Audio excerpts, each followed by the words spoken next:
Newton's Laws of Motion Review Worksheet for Science. Question number 1.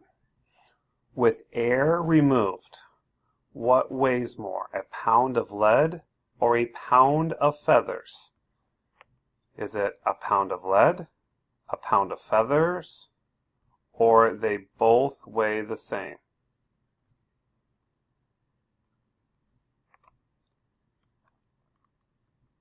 Number 2.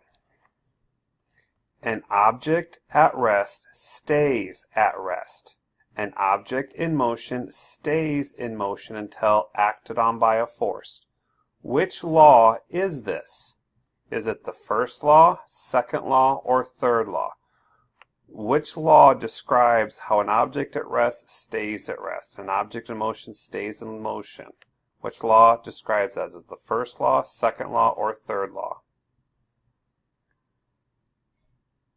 Number 3.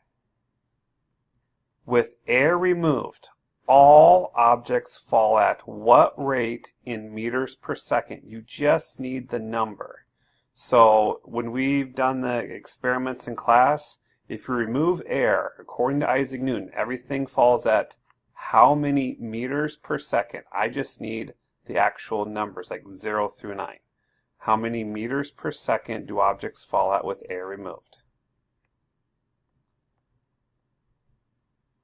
Number 4. In Newton's second law, what does the F stand for? So Newton's second law is F equals m times a. What does the F stand for? You need to write it in here correctly.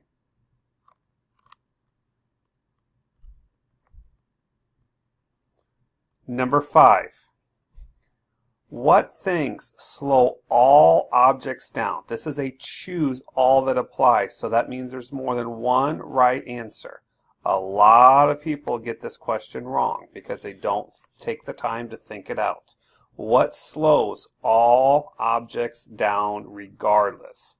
Is it weight, air, friction, or gravity?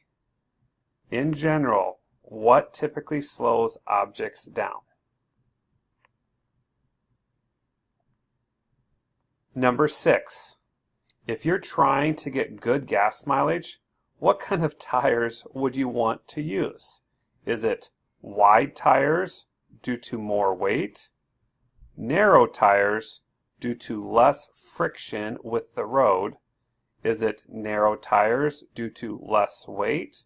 Or is it wide tires due to more traction with the road?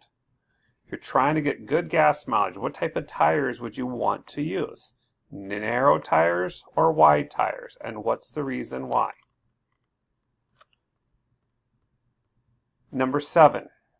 When I play a game of pool and the ball hits the wall and bounces off at the same angle it hits at, what law is that describing? So when I play pool, if it hits at 40 degrees and bounces off at 40 degrees, what law is that?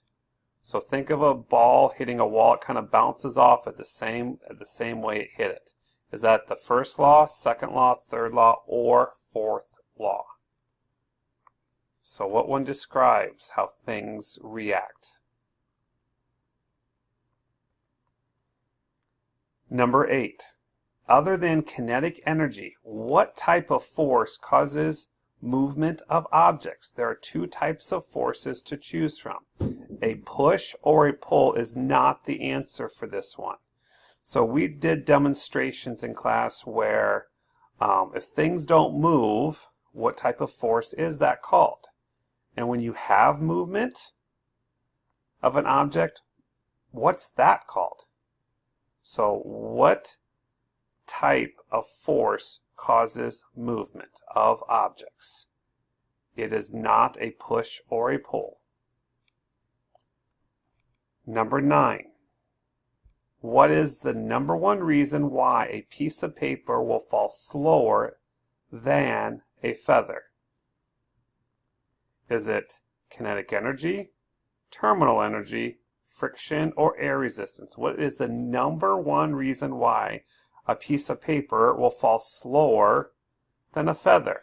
Is it kinetic energy, terminal energy, friction, or air resistance.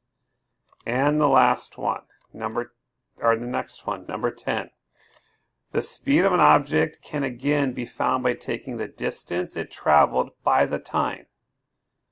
So if a car was traveling at a speed of 60 miles per hour, mph, what is the distance traveled in 1 hour? You just need the number.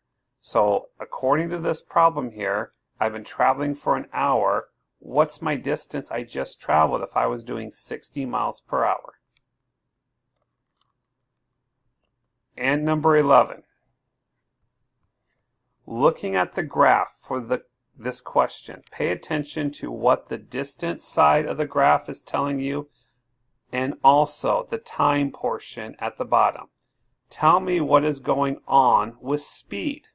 So over here you've got distance, down here you've got time.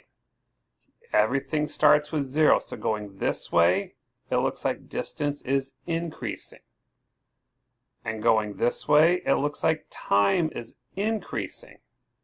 So as you go down the track, what are you noticing about the time it takes to get there? Think about this as running a race. If you have a higher time in winning a race than your friend, what does that mean? Okay, so again, look at this. As distance is increasing, it looks like time is increasing as well. So what does that mean? Does it mean the velocity is balanced, causing acceleration? The velocity is balanced, causing deceleration. It's decelerating, it's accelerating, or the forces are balanced as it goes down the track. Good luck.